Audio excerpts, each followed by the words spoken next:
Hi there.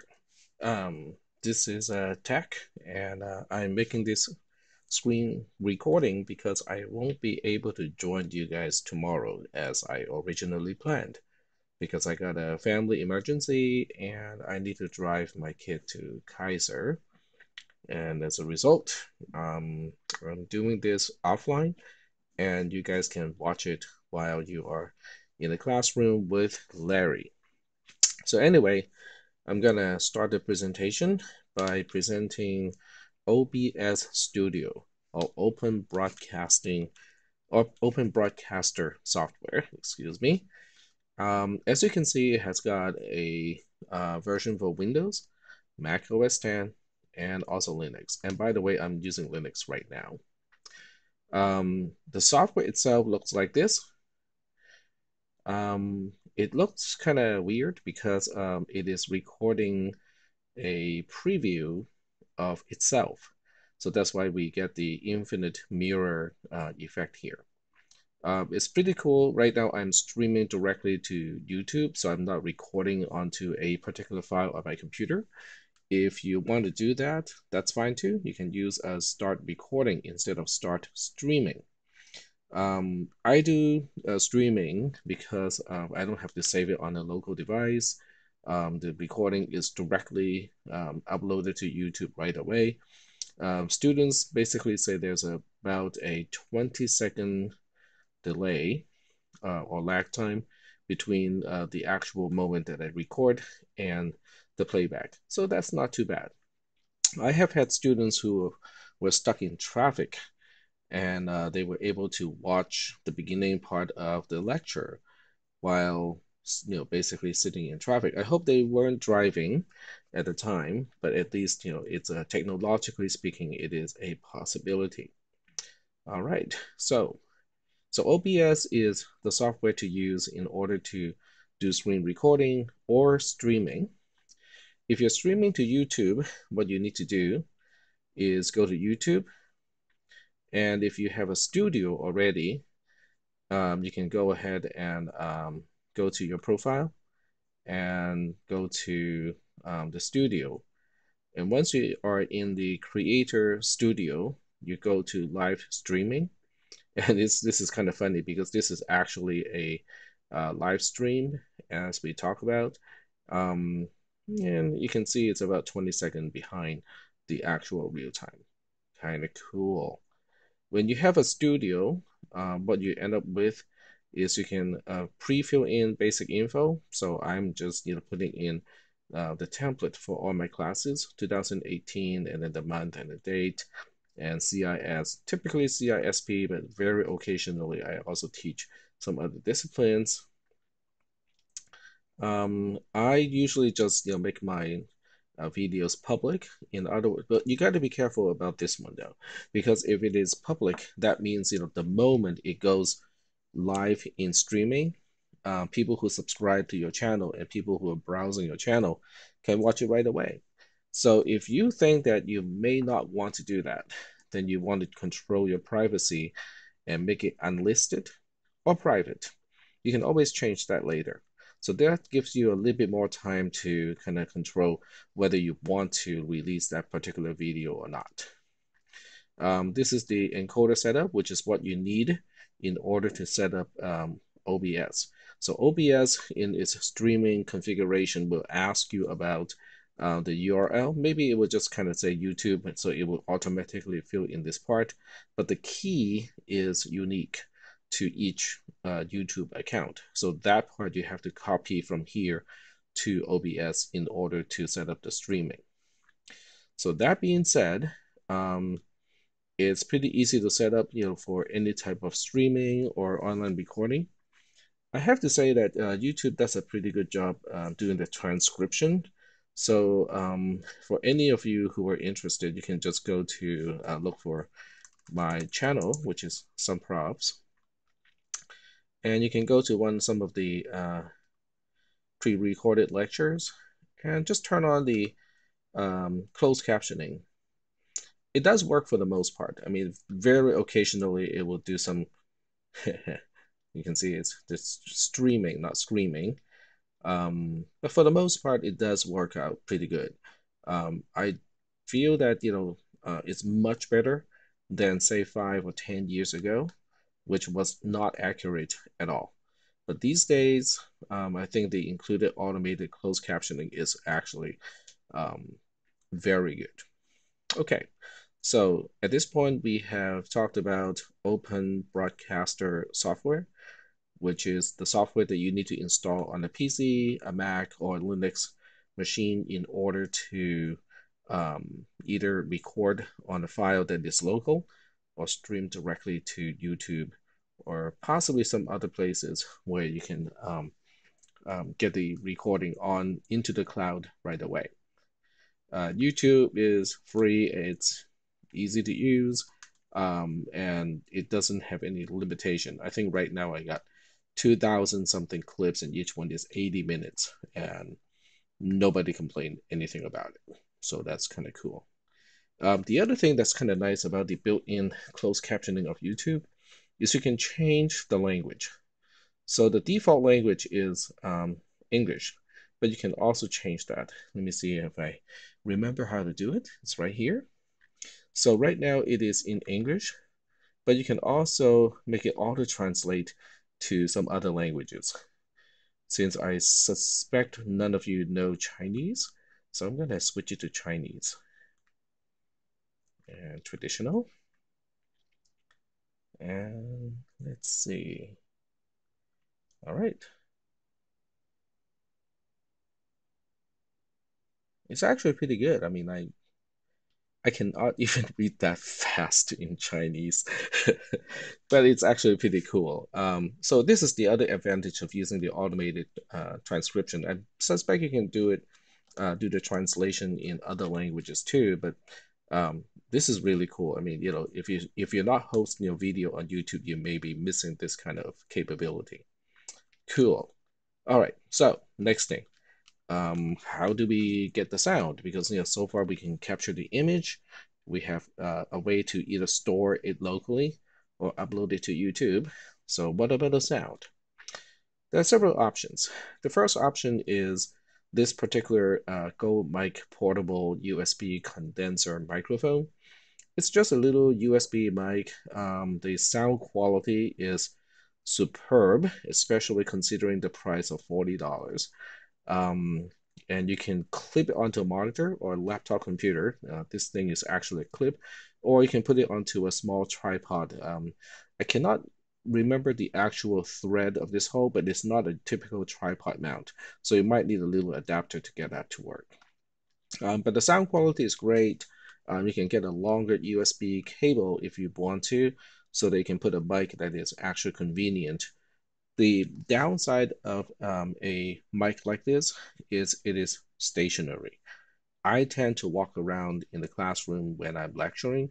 This will work great if you have your own studio at home, it's relatively quiet, and you are just either at a stand-up desk or a sit-down desk, and you're not moving much. So this kind of mic is going to work out great if you're not moving. But if you're moving, then your sound is going to be, your voice is going to be soft when you're away, and it's going to be stronger or louder when you're closer. It's okay. I mean, most of my students don't really complain about that unless I'm really, really far away. Um, but if you don't like that, you can consider a wireless mic that goes with you. So this is a wireless mic. It's also made by or marketed by the same company. So with this one, the USB dongle is just kind of plugging into the USB port of a computer. You don't need to install any particular driver. I think it just looks like a USB audio source, which I am guessing is fairly standard these days on all operating systems. And then this part you just kind of carry with you. It operates on two AA batteries, and it has a belt clip. So you clip it onto your belt, and then you clip the microphone to your shirt or blouse or whatever. And the sound quality, once again, is also superb. This probably has a pretty good range, but it is susceptible to microwave. because it's still in the 2.4 gigahertz band. But this is not using Wi-Fi, it's not using Bluetooth. It is just kind of dedicated channel for transmitting audio. Great sound. Um, the best thing about this particular one is you can walk um, anywhere in the classroom and your voice is always crystal clear. Now, the downside of something like this is it doesn't do a very good job recording um, the voices of your students. So if a student is asking a question, the question is not going to be captured very well with this mic here. This, on the other hand, does a fairly good job recording questions when the student is asking, especially if the student is asking in a relatively loud or clear voice. So there's a trade-off between these two. Um, which one you want to use is kind of up to you. I have tried many other ways to do this too. I have tried Bluetooth headsets and so on and so forth. The thing about Bluetooth headsets is the recording or the profile for recording using the mic by default is very, very, very low quality. Now, there is a slightly better quality profile for hands-free driving, that type of situation. But most operating systems other than Android or iOS gets confused and they are stuck in using the low quality sound mode. So you're not going to get the sound quality even close to what this wireless mic or this wired mic can possibly do. So my advice is just get a mic and be done with it. You can also use the mic that is built into laptop computers. That will still work. All right. So now let me show you something that I think is kind of cool. So let me switch to this window here. So what you're seeing here is a screencast from my tablet. So with this tablet, let me just go ahead and add a new notebook here and open it. Oh, I've got to give it a name. So we'll say test. Very generic. Create and open. And so now we have a kind of like a whiteboard. This is actually on a 10-inch tablet made by Samsung. I'll show you the actual tablet later. This window itself is zoomable, which is really cool. And I'm using this to replace a whiteboard essentially. So anytime I need to draw diagrams, and explain something live in class, I use this. Now, let's check this out. So for the pencil tool, this is just an app running on an Android tablet. So you can control the color, you can control the thickness of the pen, and there are many other controls. Okay, I just really use the most basic features of this. So you can see that, it's you can draw anything you want. There's a slight lag, I would say about maybe a quarter-second lag between real time and what students would see on the screen. I don't think that is an issue at all. Um, and so you can do all kinds of doodling. But because this is a tablet with a digitizer, with an actual what they call it, stylus or digitizer pen, you can actually write fairly well with this device. So um, you can really just kind of write anything you want. And then it also uses two-finger gesture for scrolling, which is really handy. Because I'm using a stylus, I can turn on finger rejection. So my finger is not actually going to do anything. I'm actually using a single finger on the screen right now, and it doesn't register anything at all. You can also use pinch if you want to. You can enable pinch gesture for zooming in, zooming out, and stuff like that.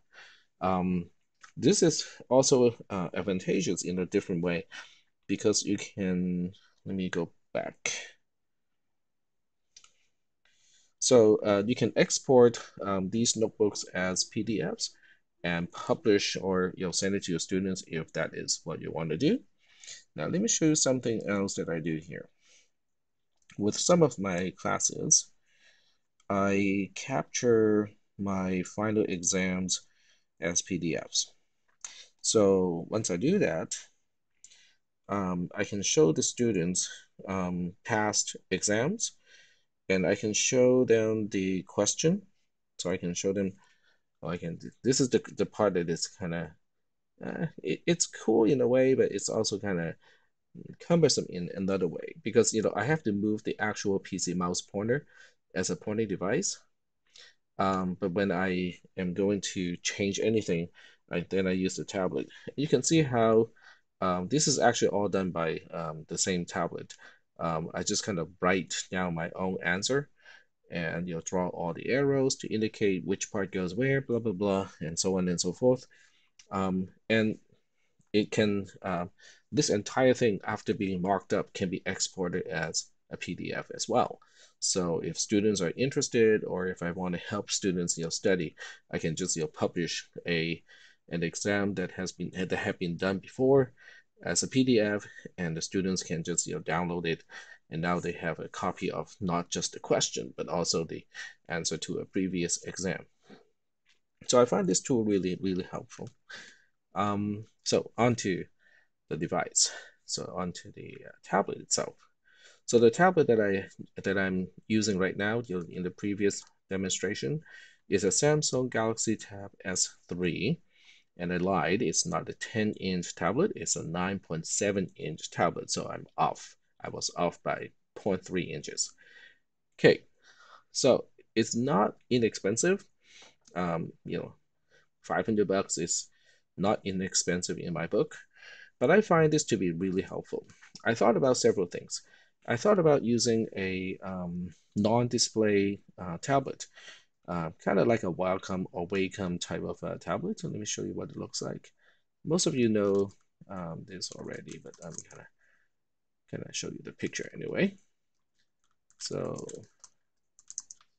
I thought about using something like this, just a typical Wacom tablet. It looks kind of like this, okay? I find that it's really hard to write or draw a diagram because your hand motion, if the tablet is rotated in a slanted way, what you write and all your diagrams are going to be slanted on the screen. And it's much more difficult to write on these tablets compared to a tablet device like an Android tablet device. So if you want to try this, it's good. Some people can really use it effectively. I just cannot use this effectively. Another kind of device that you can also consider is a document camera. So with document cameras, there are good ones and bad ones. This is a pretty good one. Okay, it's really just kind of like a webcam, autofocus webcam that is on a desk lamp type of support. So what you do is you just get a stack of paper, pen, pencil, whatever writing instrument that you want to use, put it underneath here, and then you can just write. This particular one, I think, has an option to output to USB, which basically to the PC looks like a webcam. So you can just go ahead and open up a video capture program, and VLC works great for that purpose too. And then just project that along with everything else onto the projector. There are a few downsides to this approach. One, the transportation is not easy. Okay, it's really kind of cumbersome to transport because it's a bigger thing. It's not flat. To set it up, it takes time because you got to have it aligned right in order to show the entire piece of paper, and is not at an angle. So it takes a little bit of time to kind of get it right. And the part that I don't really like, well, there are two parts that I really don't like about this approach. The first one is it depends a lot on ambient lighting. If the ambient lighting is too soft. The picture comes out really grainy. That's one. And then the second one is it has a very significant lag between the time that I do something on the paper and it shows up on the actual projector. Now, there's a third one too. The third disadvantage is when I'm writing on the piece of paper, it will capture my hand as well. Um, it's I just think it's really distracting as opposed to the Android tablet approach, which is I think a lot cleaner. But the nice thing about this approach is these devices tend to be fairly inexpensive. This is brand new, $99. The quality is not bad. I mean, the optical or the video quality is actually not bad. But I just don't like, the all the cumbersome setup that comes with this kind of device. I've used it, it worked okay, but now I'm not using that anymore in favor of um, a tablet device like this. All right. So, well, since I'm not actually here with you, I can't really tell whether you got questions or not. But if you do have questions, you're more than welcome to send me an email and just ask away. Um, I think that's all I want to share with you guys regarding oh, there are a few other things. Um, if you go to YouTube and go to my channel and just kind of look up all the stuff that I have. Okay. All right, so we go to my YouTube channel and then we go to videos. And there's a whole lot. I mean, you guys are more than welcome to kind of dig it up and kind of watch this. But I never really type in my own closed captioning, which is what the ITC or the Distance Education Coordinator is recommending. So if you are doing something for an online or hybrid class, video content that you intend to be reusing for multiple classes semester after semester, you might want to check with the distance education coordinator first to see if this approach of recording is okay. Excuse me. On the other hand, if you're teaching strictly face-to-face classes like I do, then you can just, I have never had a problem with this because if a student has disability, the assistance is going to be with the student during the actual face-to-face class. So it's not going to be an issue of, there's access to some students, but no access to other students. And each one of these is pretty long. It's 1 hour and 20 minutes or 100 minutes. I said 80 minutes. No, it is 80 minutes. Never mind. So each one is about 80 minutes. It's pretty long. I do not intend this for students to basically watch the entire thing over and over again.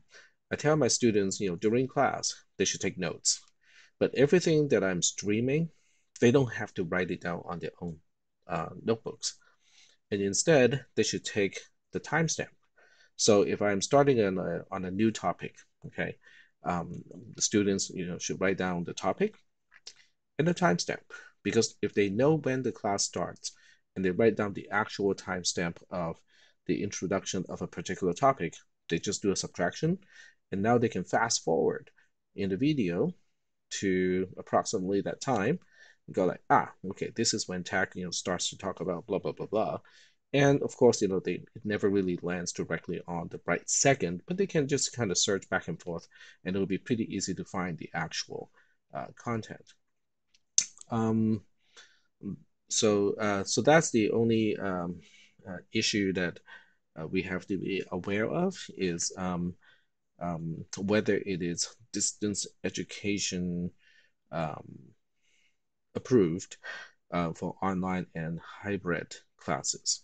But as far as I'm concerned, the transcription is really well done, and I personally think it's more than sufficient now that the technology is kind of has already matured.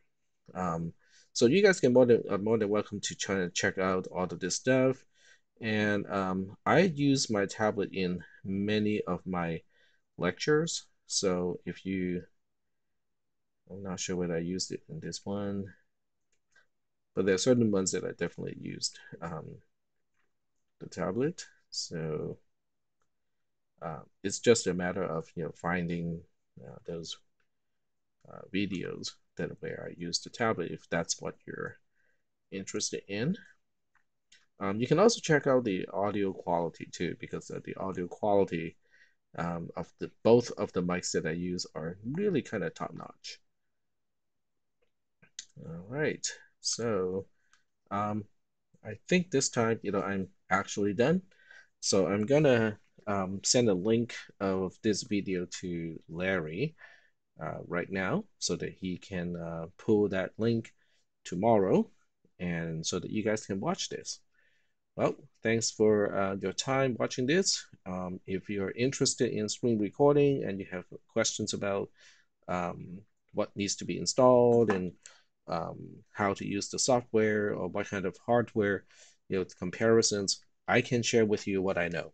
Okay, doesn't mean it's going to be the right choice. I can just tell you what I know. All right, cool. I will see you guys on Friday, um, Convocation Day. Bye.